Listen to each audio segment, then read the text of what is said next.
గుర్తుపెట్టుకోవాలి. మీరందరూ కూడా ఏం తయారయ్యారంటే ఊరికే జీతాలు ఇస్తారా? పనిచేయాలి కదా. ప్రతి ఒక్కసారి కేంద్రం రాష్ట్రం డబ్బులు ఇస్తుందా?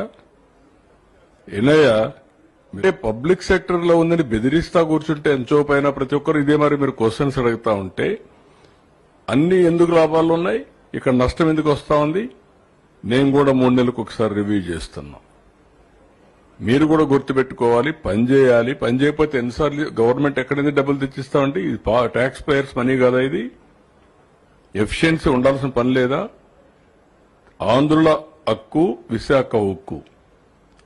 మనం పని చేయకుండా దాన్ని వైట్ ఎలిఫెంట్ మారి పెట్టుకుని కూర్చుంటారు ఇంట్లో.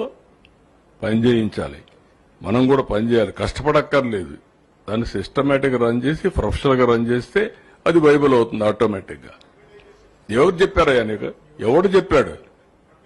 బుద్ధి ఉండాలి. ఏం తీసుకోవాలి? ఏం తీసుకుంటారు?